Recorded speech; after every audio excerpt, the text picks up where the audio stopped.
Hello and welcome to Scrolling with Ceazor. Today is March 20th, 2026. Okay, I got a lot of news for you today. Not as much as usual, but still quite a bit of things to talk about. As always, this is not financial advice. This is my own bias, fiddle playing, and weird thoughts. Take it as that. Okay. So I've got a lot here to show you, a lot of things to look at, and so forth. Let's get right into it. So let's start here with the chart. ETH is down. Well, it's up a little bit since yesterday. No big movements, nothing kind of changing. It's sitting quite happily. I believe my gold is now, it's bouncing off the bottom there. So I don't know what to do about this. I've been thinking about it a little bit, but not too much. If it does come down lower, the worst part about the gold, these gold, tokenized gold coins, is that there's no yield in them. So it just kind of sits there. You have to put them to work, right? So that kind of sucks, but it is what it is, and I gotta think about it in that manner. So I don't know what I'll do with him. I'm gonna think about it and figure it out on my own and make some decisions on that. Like, I was hoping it would go at the top and then I could just exit this, but I might end up having to hold gold for a little bit longer. We'll see. Okay, so let's move over to the digest of Pharaohs, some stablecoin talk. So first of all, USDT printed $800 million in a single day. So that's pretty cool. USDC shed 80 million, so people leaving USDC. So let's go stress creep this 3 days. So 4 coins promoted to alert in the dues overnight. So LUSD, NECT, PMUSD, and USDA. So all these coins are kind of having some stress and stuff like that. I expect LUSD to continue to stay in this alert, or even maybe just go into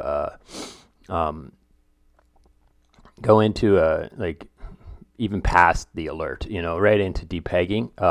I would think, but it is still a functional. It still works. It's still a protocol that is, it's not like they got hacked. It's not like there was an exploit.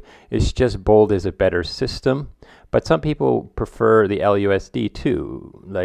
I think, and it's only backed by ETH. There's no there's no Lido staked ETH, and there's no Rocket Pool ETH backing of it. So there is a good chance that it might maintain itself and keep going. But now is a little bit scary time. I wouldn't be buying, I wouldn't be just adding to this liquidity pool. And I also probably wouldn't mint. Let's kind of open it up and see how things look. LUSD here. So yeah, if it's above peg, so people have been buying it. So in that case, I would mint it. If it's above peg, I would consider minting it, selling it, bringing it back down. And that's one of the things that kind of makes stable coins a little bit difficult. There are so many opportunities, and most stable coins depend on minting and selling to return this down. Because who wouldn't do that? Who wouldn't mint this, sell it, bring it back down to peg, and then later, when it's below peg, buy it and repay your debt. That's the idea of how these most stable coins work in this space, to remove peg, to fix upside peg breakage. So yeah, I don't know. Maybe it's just a case of liquidity, but there's still quite a bit. Half of the market cap is in the liquidity pools, but it's on 3 chains, 12 pools. So maybe that single pool on mainnet is not quite. Let's see if I can see in here liquidity. So where's the TV? TV 11 million of 30 million is on a curve on mainnet. So I think it's pretty safe for the most part.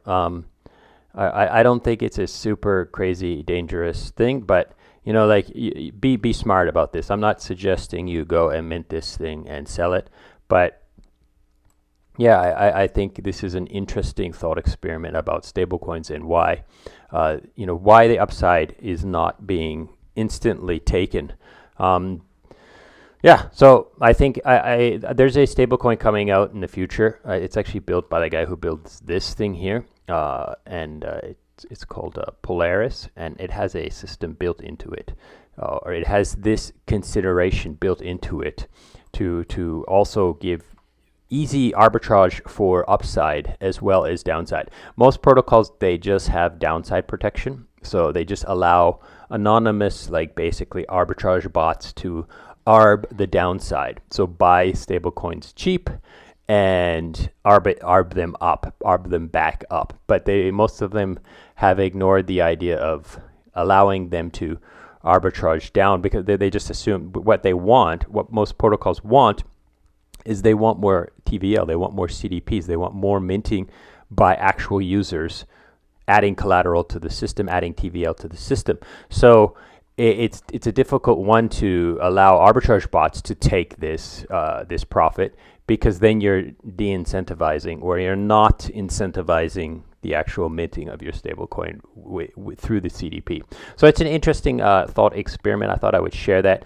I think let's see if there's anything else in that digest that has popped inside here.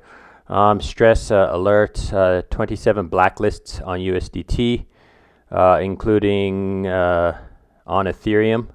So for 17 million, including a single $13 million freeze, which is quite interesting. This might be a fun rabbit hole to go down, to just kind of look at those wallets and what they've done, and especially the big ones that get frozen. There seems to be one more thing in here on the left-hand side, one more data thing, and I think it's stable per chain.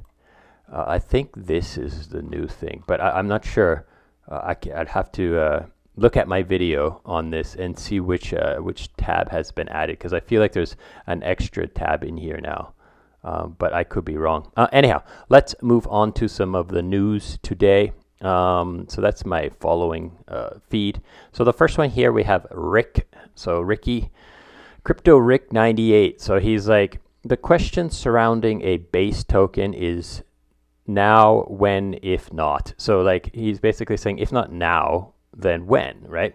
And then he's sharing a Masari chart here of the price action of several L2 coins. And he's got a few points here. He says, the base team openly stated that they're exploring a native token at Basecamp. So yeah, at a conference. So there is going to be a base token, but when, who knows, right?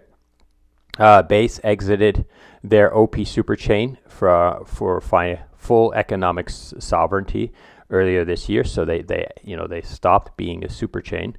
The regulatory environment has never been clearer for exploring a token, especially if they wait until Trump is gone and maybe the Democrats win again. Then it becomes a terrible time to consider that. Maybe, I don't know, like maybe the Democrats will come in with a pro-crypto stance because of its popularity. I don't know. But let's take a look at this chart. Here we have Arbitrum, Mantle, OP, Pole, and Stark. So all tokens that kind of are L2 tokens, and their charts, their price action. It doesn't quite, I don't really feel like this chart's super useful, because it doesn't show like market cap, FTV, it just shows price. And so you don't really know, you can't really compare price to price of tokens that have different supplies.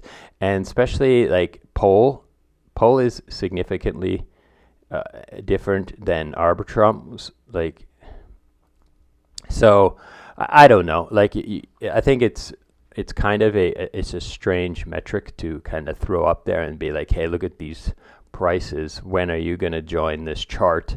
I think it's kind of strange, but maybe Ricky has some point that I'm not thinking about when I see those, when he looks at those charts. Moving on, here we have Echo Markets. Echo Markets is I have a campaign on Echo Markets for Frax Finance. I think it's an interesting place to look if you are a creator, if you create content for crypto on X, whether that be making threads or little videos or tweeting about stuff. If this is what you do for fun and or whether you're trying to make a job out of it or a career or what have you, then you can check out Echo Market. You can sign up for it. It's kind of like permissionless shilling in a way, but obviously it assesses your tweet. So you put your tweet into the system.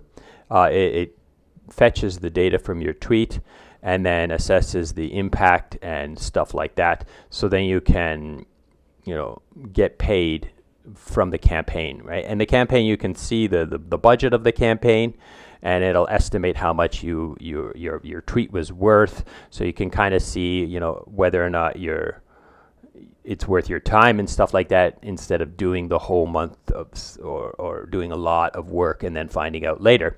And then it also allows his teams to see the impact of what you've done, so they don't have to, literally like manually go through and check everything. FX protocol is another protocol that uses this Echo Market. So if you are using FX protocol, you can kind of go through. If you are a fan of FX protocol, you can go to Echo and make some content about their protocol as well. I do have a video on FX protocol. I didn't supply any of I don't supply any of my stuff to FX protocol's Echo Market, because currently I'm sponsored by FX protocol, so I'm not going to double dip my content into there. But I do want to share this opportunity for everybody to kind of give their own ideas and share their own thoughts on FX protocol via this Echo Market. So you just click it, open it up, and you can see there are quite a few campaigns. Oh, nice client-side error. So there's a bunch of Frax ones, FX protocol, Echo campaign. You can see there's not a whole, like the purple ones are done. The green ones are almost finished. But here we have the FX booster one. So you go here and, read through. Oh, you have to sign up for it. So I think it's maybe whitelist. I'm sorry. But I still think it's worth it. I don't know why it's special here. Maybe I'll go to maybe they'll do another one of these ones in the past where, so again, signing up. So anyways, check it out, go through it. And like I said, I'm doing this one here, Ceazor's open coverage of Frax. So this is how I'm familiar with interacting with this thing. So I haven't submitted any to any of these other ones, but I think it's a valid exploration thing for people who are content creators or KOLs, influencers. This is a great way to kind of share and interact with teams and stuff like that. So this is, I'm just sharing this. You can check it out. Do as you please with it and find out if it works for you. Okay, so over to Frax. So Frax is got this thing. So it's like FUXD PegKeeper crossed over $50 million. Nearly 20 protocols trust FX as their default stablecoin pairing, with more on the way. So when Frax Finance uses the word PegKeeper, TVL, basically what they're talking about is when you have a stablecoin, you need to put it in a liquidity pool with another stablecoin so that arbitrage can happen, right? So then, arbitragers can mint your stablecoin, sell it, or buy your stablecoin and redeem it, or something like that, right? Or liquidate with it, or stuff like this, right? So FX protocol has 20 protocols that are like, hey, let's use FX USD as our other side coin. So trust is growing. So every time I look at Frax Finance, I'm amazed at how big this footprint is. I know I say this again and again, and I've said it several times this week probably. I did a tweet about this. But it's still impressive. Like, it's a OG stablecoin. Now, what is it backed by? People traditionally will say, oh, it's backed by this weird algorithmic stuff. Now, that's no longer the case. And then people's complaints were, oh, it's pretty much wrapped USDC. And now that's not the case anymore. It's all backed by like institutional holdings. So it's very similar to actually USDC in that it's like USDC is obviously bigger and has a bigger footprint than Frax Finance, but Frax Finance is like a born and raised grassroots stablecoin. It's not a suit chain. It doesn't have like an office. in California or wherever the hell Circle is. I should probably check that, but I don't care, right? But it's like it's like a DAO. It's a proper community of crypto enthusiasts who have now kind of created their own backed stablecoin, TradFi backed stablecoin. Like it's all like T-bills and stuff like that, and they're using the T-bills and the bonds and stuff like that to feed yield to people who hold the stablecoins in various places. There is a lot of, when you go to Frax Finance, you kind of get bombarded with a lot of information, especially if you go to the OG site. There's a lot there, but my point is that it's great. I like that like Frax Finance is able to attract the usage of it and build its footprint. Like 20 protocols using it as their right side token is pretty cool. And now they also do a lot of what's the word I'm looking for? They do a lot of co-incentivizations and stuff like this. So if you are thinking about doing a stable coin or even a coin, you can reach out to Frax and they generally will help to support you in some way or another. They're pretty good. They're pretty responsive as well. It's not like you're sending a DM to the CEO of Circle and hoping he's going to answer you. Right, moving on. So here we have Ramses tweeting out this thing. Now this is not really about tweet. It's just, again, use auto vaults and you don't need to touch anything. You don't need to monitor it. We're going to take care of it for you. But when I saw this picture, I thought about it and I'm like, look at Jeff Bezos now. He's way more Chad. And like you hear this in the news and stuff like that. Like people are super rich, but they're like fat, overweight, and unhealthy. And but then you see Bezos. Bezos never used to look like this, but he obviously is, pumping iron, eating well, and maxing out his health, as well as being insanely rich. So I do think every man should aspire to be of roughly this shape. Like maybe a little bit bigger, maybe a little bit smaller, but something of this nature. And take care of yourself. Don't spend your whole time doom scrolling and hunting for APR all the time, or trying to get early by like just constantly chewing up the screen. I think it's important to kind of get into this mindset that like a man should have some level of like this. Now, I don't know his background. I don't know if he started doing testosterone replacement therapy or anything like that. I don't know. But, I think it's worth thinking about this. Do a little bit of push-ups. I'm mostly doing, push-ups. I got some dumbbells. I do some kettlebell swings, stuff like that, Tai Chi, Kung Fu's. I do things like this and go for walks. And it's enough. Like I don't have arms like Bezos here. But bigger. But I feel like I'm much more healthy because I look at pictures like this and I'm like, yeah, I should be like that. Like even though I'm old, but I don't know his age, but he's probably around the same age as me, which is a little bit sad because looking at his wallet and looking at my wallet. But anyhow, let's move on to some other news. So Yearn Finance. They have this protocol. They have this project, this token called YVUSD. I've talked about it in the past, but I will quickly talk about it. Now, it's basically a higher risk reward token where you can put your USDC into this vault, and they will take that USDC out and about, and they will put it in places where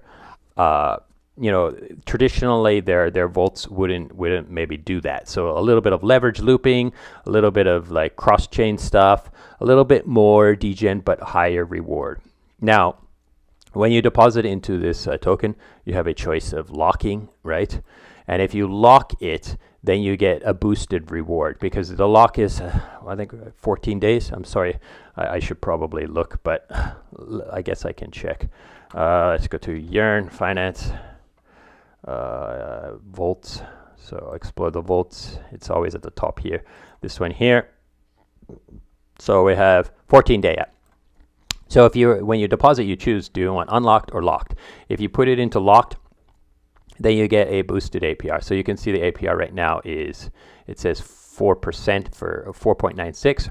Unlocked, it's 3.4. So I wonder if I can just refresh, and yeah, so 4.9 if you lock, 3.9 if you unlock. So basically the news here is that Yearn has seen that a lot of people are okay with 14 days of lock and have decided to lock. And so now they're increasing the bonus from 10% to 15% because the vast majority of people are locking. So they're like, hey, we might as well make it more better for people to lock and take a little bit from the people who don't lock, a little bit more from the people who don't lock, and give it to the people who lock. Okay. I think it's pretty common now for vaults and projects to have these little cooldown periods. It's not significantly bad. It's not super degen. If your protocol is a new protocol, I wouldn't institute this. Like, I wouldn't put a locking stuff on something that's unknown, unbattle tested, and say, hey, listen, people, join this, lock your money inside here. But there has been some success of protocols that start like that. I think it's because they explain the system to the VCs or the whales that they have gotten commitments from, and those whales are okay with this locking and they trust in that system, so then the public can do so too. But if your protocol has low TVL and you're asking people to lock, it's not going to work. But we'll see. Anyhow, let's move on to the next one. You have Stacy Murr. Talk about her often. So she's got this long tweet here. Let's read what it says here. So on March 20th, a user swapped 50 million and got $36 million back. So we've talked about that in the past. It was all over crypto Twitter. She's weighing in here with some thoughts and some digging she did. So she's like, I was digging around and actually read 34 million went to Titan, the block builder. After seeing the name Titan, I thought I'd write about the block builder concentration on Ethereum. So she's no longer talking about Aave and that bad swap. She's now she's shifted to say, hey, let's talk about block building. Okay, let's talk about what this is. Okay, so Ethereum has 1 million validators. Okay, roughly, right? It's marketed as the most decentralized chain in the world, but most blocks are controlled by the top 3 builders: Titan, BuilderNet, and Ceazor. Okay, these companies, I'm sure she's. That the selection of that word company is interesting to me. These companies decide what goes into 90% of the Ethereum blocks. 1 million validators, very few gatekeepers. How did we get here? Okay. After the merge, Ethereum adopted proposer block builder separation. Validators propose, builders build. Theory: open, healthy market. Practice: winner takes all latency game.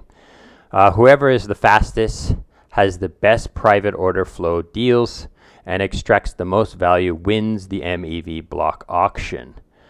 I would like to hear the thoughts from some of the people who are right in the weeds of Ethereum on this. The researchers, the foundation, maybe like Ceazor.eth, these kinds of people who really dig into the weeds a lot and so forth. I would like to hear their ideas on what she's talking about here, because like nobody wants to say to win the block proposer block separation auction, you build the most extractive block possible, sandwiching users, front running trades, ordering transactions to maximize value capture. These aren't side effects. They're the winning strategy. We build a system that rewards whoever harms users most efficiently. How valuable is the vast validator network when the content of every block is decided by a handful of entities? I really like this post. It really makes me think a little bit about the things that need to be fixed. And is it unfixable? No, of course not. They can figure out how to do this. There was a tweet recently by Julian who talked about encrypted mempools, and I think encrypted mempools will help with this a lot, because then they can't really figure out how to sandwich and order flow and order the trades and front run trades and become the most exploitative. But at the same time, if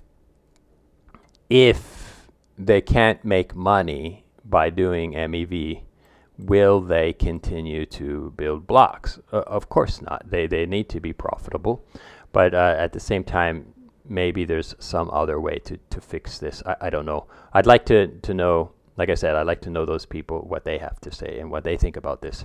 So I will share this, and hopefully I can get some answers. Again, feel free to reply to some of the things I say in the tweet of this. Tell me some of your ideas. Comment on it. Don't just be like, oh, this is good stuff. Thanks, Ceazor. Give me some ideas, some thoughts, okay? So here is Julian. So I found out recently that Julian is a research and product at Ethereum. So he's the one who was talking about encrypted mempools that I shared sometime recently in the past. I don't know if it was last week or early this week. I can't remember. But anyhow, so what is he saying here? This is pretty cool. He's engaging with Bankless. So he's at Bankless, highlights how your fast confirmation rule L2's exchange. So they're talking about what what's his name here? Not David, Ryan. Yeah, Ryan said something the other day about, changing from 13 minutes to 13 seconds in finality. So he's correcting him. He's like, by the way, where is it? Good finality to highlight, super fast, different from. So if you're worried about FRC is too much research speak, don't be. We also are doing a go-to-market with L2 strategy. So where did he say this? Oh, yeah. Okay, here it is. A good, we didn't call it something pretty good finality. So I guess he's quoting Ryan's words, and he says it's super fast and it's different from finality.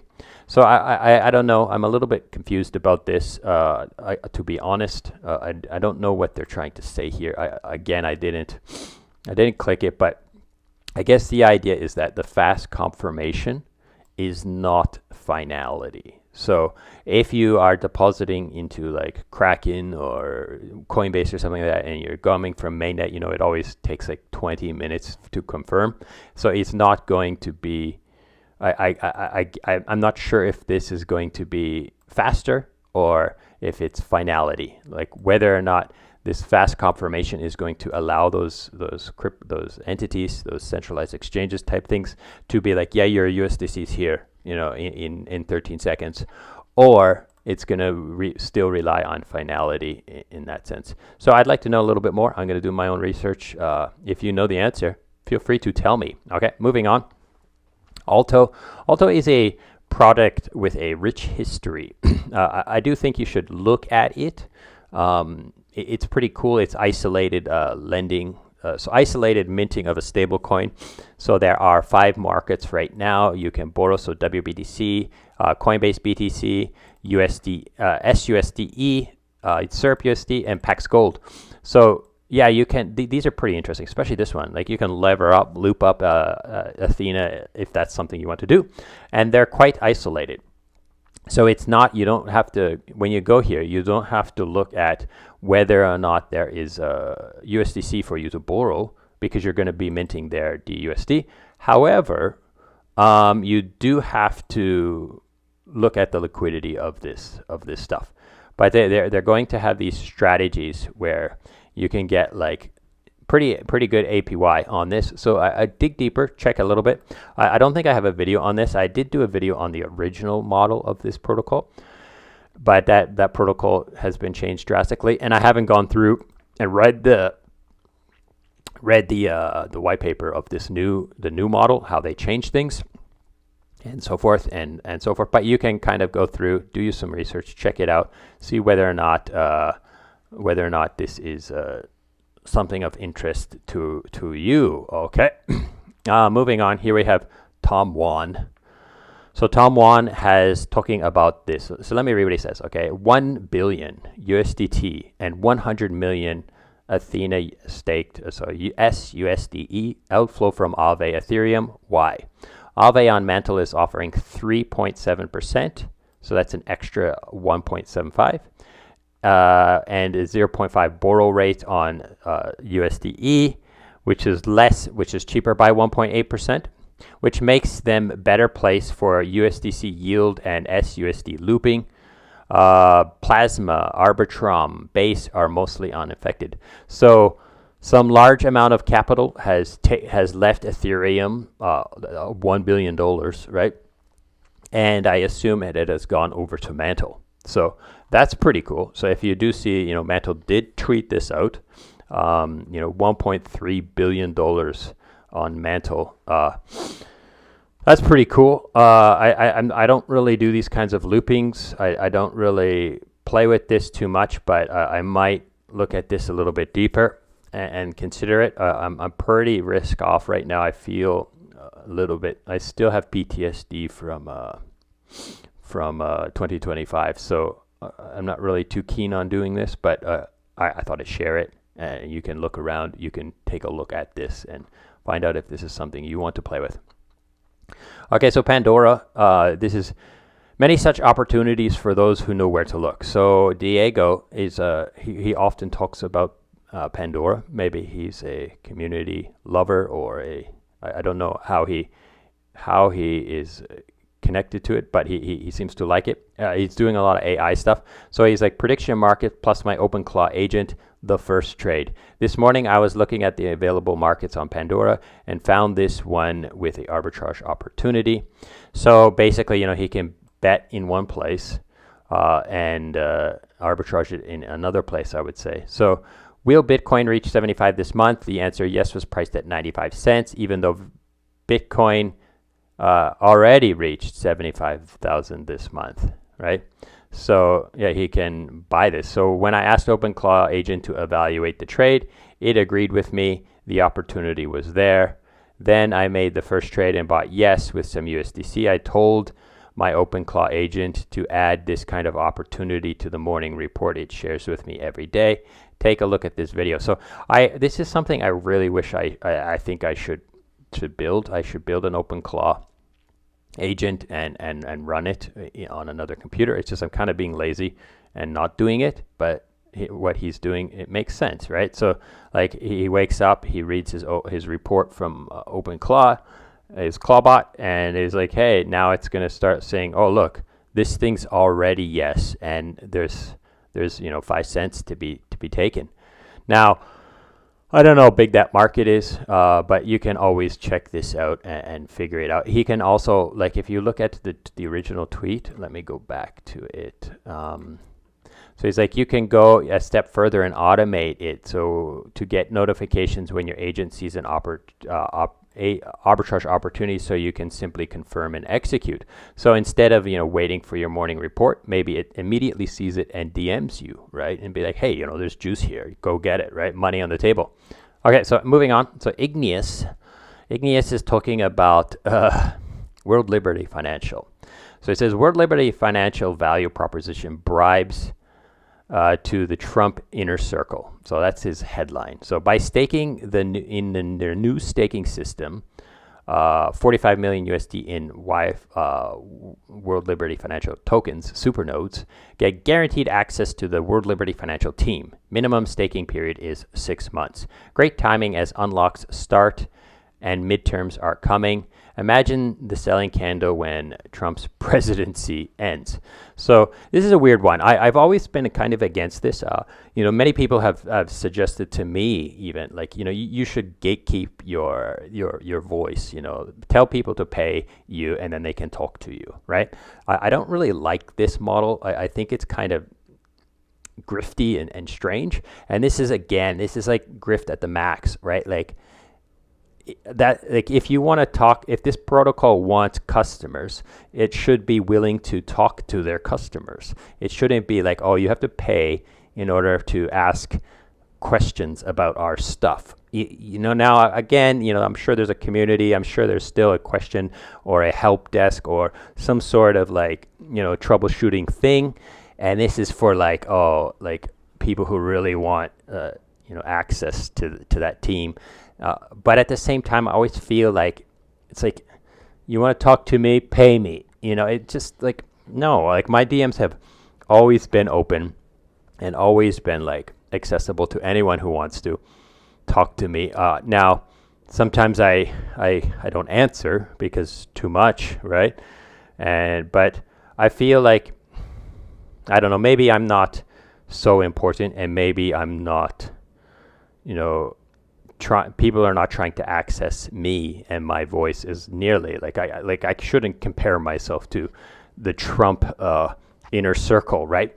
So maybe I'm being silly there, and what this makes sense, but what Ignis is saying is true. Like, people are wanting to talk to the Trump's inner circle because Trump is the president of the United States, but he won't be the president of the United States forever. So, all these people who's staking this so they can talk to Trump's sons, what's going to happen when Trump is no longer the most powerful man in the world, if you will?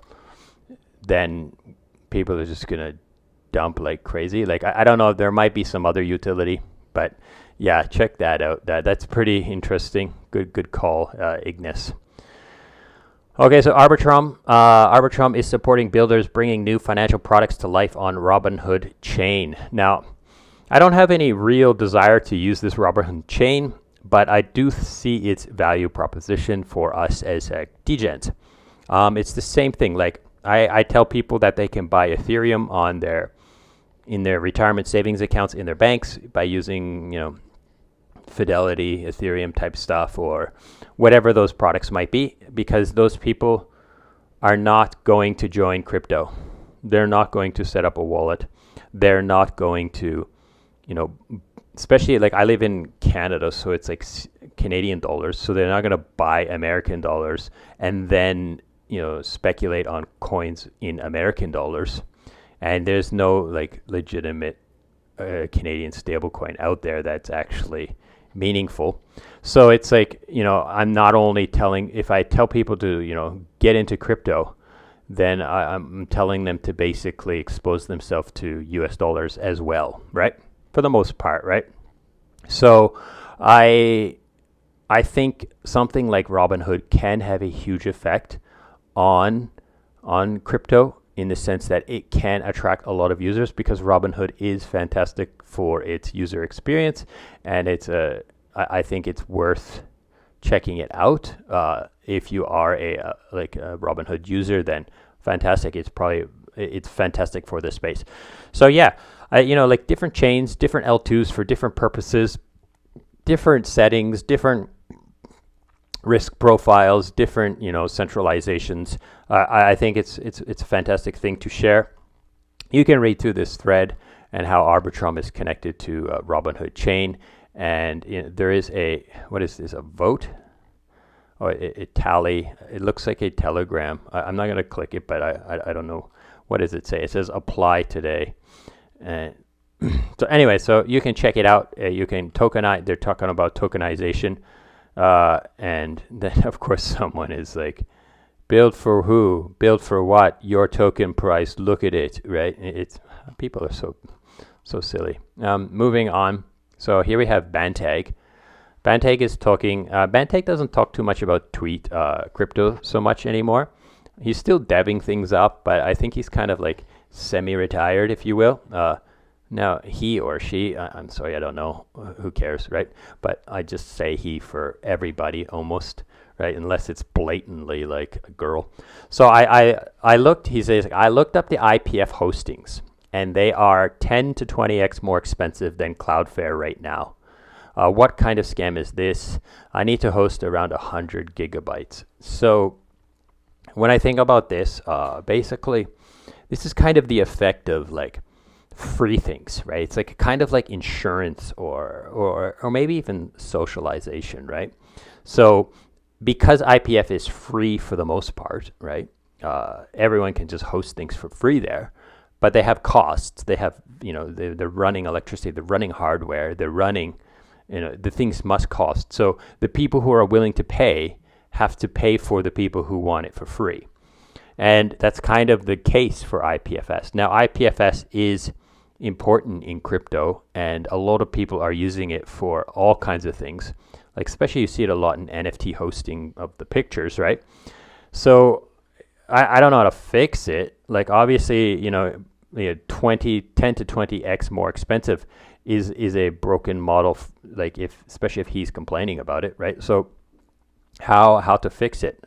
I don't know, but I do think it's kind of there is this. Let's read what this guy says here. I think you misunderstand IPFS. You run the client on any computer and add and pin whatever local files you have to it. You get an IPF desktop for a simple GUI, and you can use a CLI if you prefer. Your statement reads, "It's expensive to share things via BitTorrent." And then he's like, "I don't want to host it myself. So I was looking for some hosting services that can pin my files for a fee." I don't know, Artweave. So anyhow, there's a lot of talk in here about this, but it makes me think a little bit about what I was saying about socialization or insurance. Many people paying for few, or the opposite, where it's in this case is a few people paying for many, right? Moving on to Art Chick. Art Chick is says I spent the past 2 hours reviewing hundreds of follow requests. I actually do a thorough review of each profile, which I admit can be time consuming, but actually kind of fun now that I'm doing it. So far, I haven't approved a single new follower. Now, I replied to her, I say, "What do you mean by follow request? Like those DMs that say, I followed you, you follow me back, please?" I get some of those. And I just ignore them. It's just like I'll follow you if you tweet and you come across if I see you, talking to people, and what you're saying is interesting, and what you're sharing, I like it, and I'll retweet that. I'll talk about that, right? And I'll follow you for that, right? I won't. It's just because someone messages me and says, "Hey, can you follow me?" I'm not going to even think about it. I'll just be like, no, I'll just ignore it. Like, to me, it's not worth the problem. If that person is producing content and supplying to the ecosystem, or is tweeting things that I enjoy or I find value in, then I will follow them. It's as simple as that. That's the way I think this stuff should work. But, she's, maybe she's bored, maybe she's having fun, she's entertaining herself, and, there is some value to be found in checking your DM requests. But again, I don't know what exactly she's talking about. That's why I've asked. But that's the kind of the assumption I have. So I got one more tweet for you. It's a long article by Crypto Friedman. It's usually I end with a tweet that's completely unrelated to crypto, and this is still in crypto ecosystem, but this is very general in some ways. I'm going to read to you basically the quote here. It says, "Here's the proposal," and then you can dig in deeper and read the entire article in its full. You can listen to it with right click speech, start speaking, and listen to it and read along with it. That's what I generally do nowadays. So let's look at what this says here, and then hopefully this will be a teaser enough for you to want to dig deeper and read into this. Now, this came across my desk because I hadn't been following him, but now I am following him. But my good friend Rectumides says basically, great article, very well written, good job. So that's why I kind of decided to dig into this. But let's read what it says. In crypto, institutional describes behavior that arises where engagement is constrained by structural eligibility, downside survivability, and process maturity. So all great things, and it makes sense. So basically, does this thing have like the proper structures, right? Does it have any kind of downside protection? And is the process like something that's been battle tested? This is kind of what the definition of institution is. Institutional, right? According to him, right? This whole article's main thesis is that we need to be more clear with the terms we're using. Like, what does that word actually mean? Like, what does permissionless mean? Like this week, we have Tempo going out and saying, "Oh, we have a new permissionless chain opened up," and people are like, "Permissionless? You have to apply to be a validator. That it's permissioned network." But they mean permissionless for any user to send their money around, or to maybe even deploy smart contracts, right? I'm pretty sure probably deploy smart contracts, or move their money around, open a wallet. All this kind of stuff is permissionless, right? but the chain is run by a whitelist only validator network. So the word permissionless is not well defined in our ecosystem. And we see this, I see this a lot, like people using the word vault or for things that are not really vaults, or even something as simple as like swap or exchange. Things like this are they're slightly different in their meanings, and we have this problem in crypto where people see a term is on a successful protocol, and then they just adopt the term loosely and apply it to their protocol or their project, right? So he's kind of saying that we need to fix this, and I like that. And so his next paragraph, his next sentence here is about institutional. It says, this contrasts the engagement logic and optimal primary for speed, narrative flexibility, and upsize maximalization.